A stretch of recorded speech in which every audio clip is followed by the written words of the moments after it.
America to go to Israel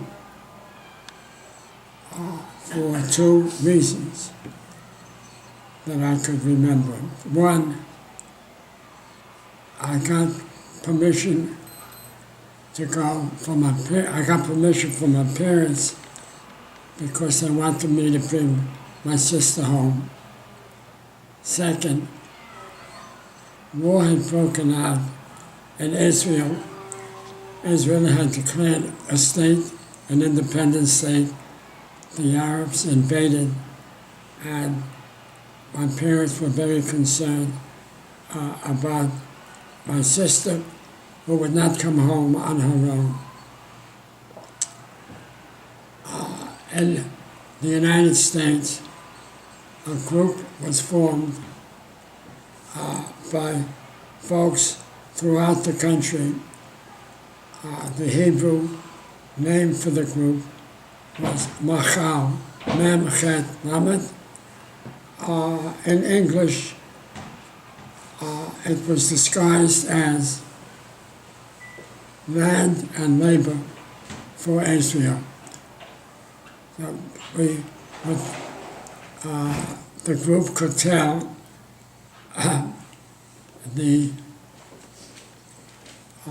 officers, the government, the United States government, that this was recruiting for work in Israel, not for joining the army.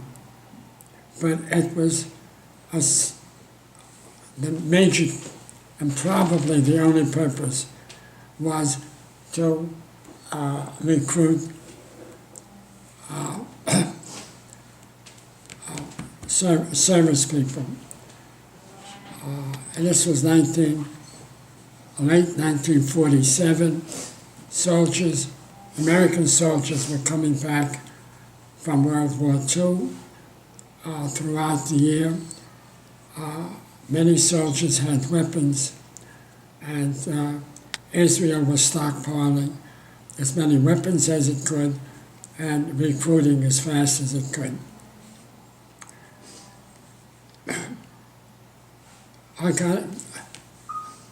I was recruited by this group. I wanted to go with this group rather than go alone. It gave me cover and also paid my expenses. When I went, there were very few people from the Lower East Side that went during that period of time, early part of the war. There was a good friend of the family by the name of Gewirtz, a friend of Gladys's Hebrew school, an older brother who played ball with my brother Tuli, and someone about my age. That person got on a boat with other recruits, and that boat was stopped by the British Navy. All the recruits stayed in Lebanon for the rest of the Israeli war and were returned to the United States afterward. My boat landed in France. We got some training in France, and then a friend called Sam Lipsky, who went over with me, a former merchant marine officer, helped steer the boat off course. There was an Italian crew, and the crew was drunk from the time we left Europe till we got to Israel. He steered the boat with two other professional seafarers, Navy men, and even taught me how to steer the boat. And for a couple of hours on 2 days, I was able to keep course in the Mediterranean Sea. It was a thrill. Does that answer your first question? Yes. Okay. So you made an attempt to land the We boat. actually came to a place off Tel Aviv which never had a boat come on shore. And we kind of crash landed, and all the people were able to get off the boat safely. And when we got off, the British were still there. They didn't leave for another 2 or 3 weeks. They didn't know that we came, and we kind of hid or got past the British Navy. And we felt kind of lucky. We were met by a large number of vehicles who took us to different places. And from there, I went to some safe place, and I was free to roam the country on my own until I got settled someplace. I couldn't see my sister because Jerusalem was surrounded by Arabs. But I did get to see my father's brother. His name was Pinchas. You're named after him. And Pinchas got there. Pinchas got there 7 years before. He had been in a concentration camp during the war. He and his wife. He had sent his children to Israel 10 years earlier. 1, 2, 3 children. 2 daughters and a son. Yeah. The daughters and son were living in Israel. He was in the Tel Aviv area. He was living in the Haifa area. I got to see him and delivered a radio that my father had asked me to give to him, that he had requested. And my father asked me to bring it over to him. Wasn't there something of note when Pinchas and his wife were coming to Israel? Yes. Pinchas and his wife and several hundred former refugees who were held in a refugee camp after the war, but were allowed to migrate to Israel. I think it was an Italian refugee camp. They got on a boat and came to Haifa. Just before they got to Haifa, they were intercepted by the British Navy. And the British Navy said they didn't have passports or permission to land. And until Israel took over, they weren't going to allow them to land in Israel, but they could go to Lebanon or to Turkey and stay there until the state was established. The Haganah suggested to the people on board to jump off the ship. They were in the port of Haifa. Several people, including Pinchas' wife, died as a result of the jump. Pinchas remained alive. His children were already there. They came down to see him in Haifa and took care of him. Okay. So the next chapter. The next piece of my journey, I stayed in Tel Aviv and then volunteered to work on a kibbutz. The kibbutz was called Ein Hanatzim. When the truce ended, first truce ended, and war started up again, I volunteered to join the Palmach. There was a unit in Tel Aviv. That unit was Gewirtz Tesha, or the 12th unit, 12 something or the 12th company. And I stayed with that for a period of time. Got minimum training, was assigned to the Jeep brigade or group or Jeep company, and I was a Jeep driver. The Jeep had seated 3 people, a gunner, someone sitting alongside of me, and I was the main driver. And when the second, after the first truce stopped, our group was assigned to go to the Negev. We were assigned to capture Beersheba, and mine was the 6th or 7th or 8th group, Jeep. We went from Tel Aviv to the outskirts of Beersheba. An interesting story that happened to me was we stopped halfway down.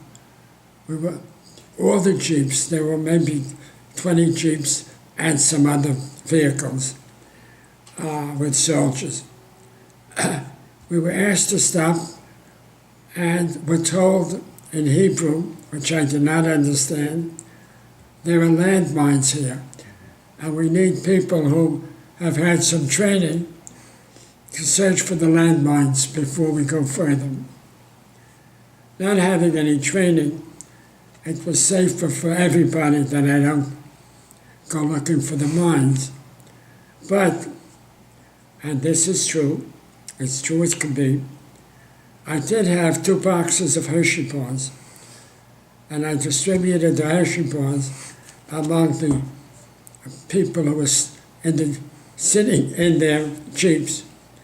And then when the signal came, we got back in our Jeeps and drove to the outskirts of Beersheba, which was nothing more than a police station, a very small village that had soldiers in it. I think, and I'm pretty certain, but I wouldn't swear to it, or maybe I would, that the officer in charge of that police station was a man called Colonel Nasser, who later became the ruler of Egypt. King Farouk was still on the throne. There was a coup d'etat, and Nasser became the ruler many years later.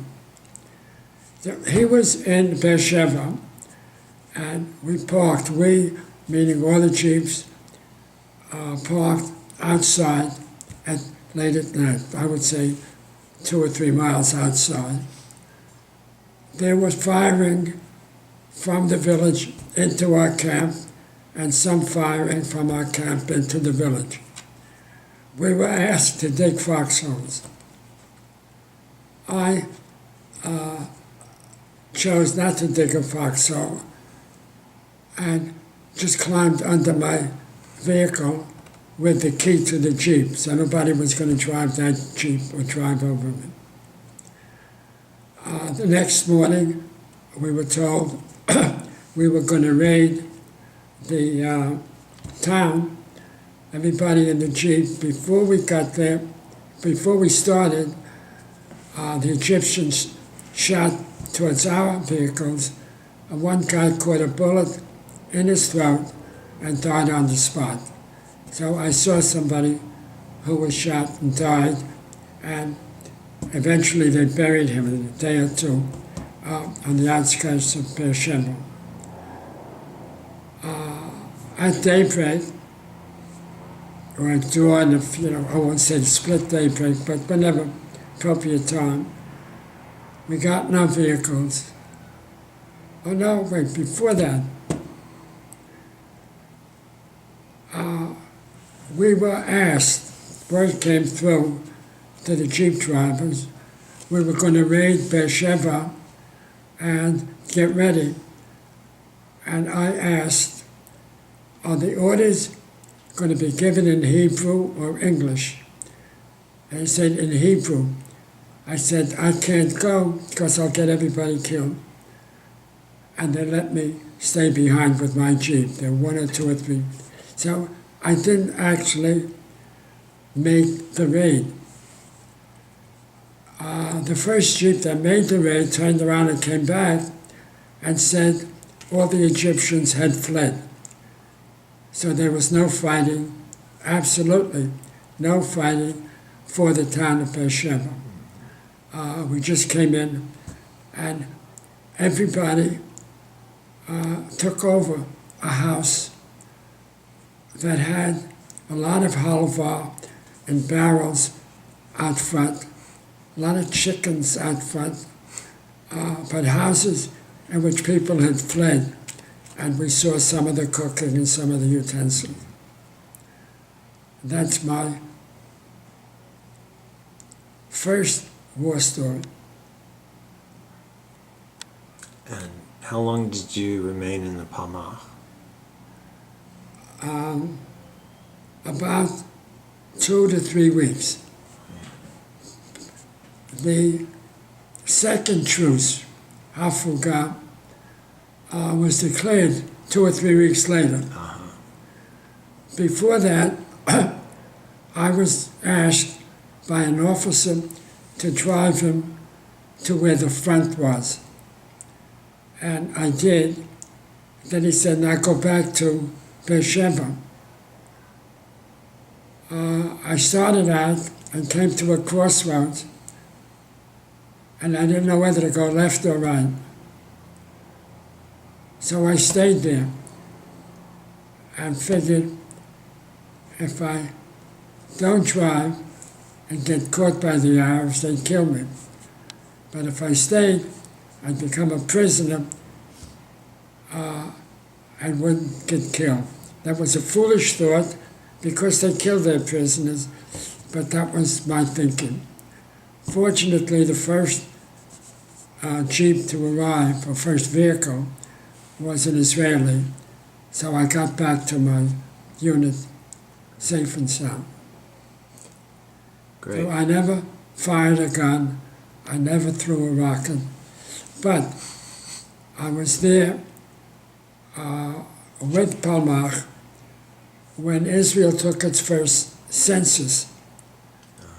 And I'm not sure if I made up a Hebrew name. My Yiddish name is Asher Alta Ben Menachem Mendel. And I think I gave my name as Aryeh, which is close to Odi. Aryeh Gibor. Gibor being close to my last name, Gewirtz. I might have given it as Gewiri, which is rich, but Gibor sounded better. And so I may be registered as Aryeh Gibor, or I may be registered as Arthur Gewirtz. Finally, when we got off the boat, the Israeli government took everybody's passport. So I didn't have a passport all the time I was in Israel. The only way I could get out of the country was to appeal to the American government to get my passport from the Israelis, who were using everybody's passports to bring in folks from Europe who needed passports. What is today's date? January 24th, 2015. And I understand yesterday's date had some significance for you? Yesterday's date January 23rd is my birthday. And I don't know what that has to do with how old are you? 90 years old. Okay. Well, that's an achievement too. Thanks for telling your story. You're welcome. Tell us about your family's participation. My sister's name was Hannah Gewirtz. When she came back in 48, she married a young man. She was young, 18. She was 19 at the time, married someone who was 20, who had a rabbinic degree. They both moved to Israel a year later, and my sister is still alive, and he worked for the government. He became a lawyer and worked for the government. His job was working with the committee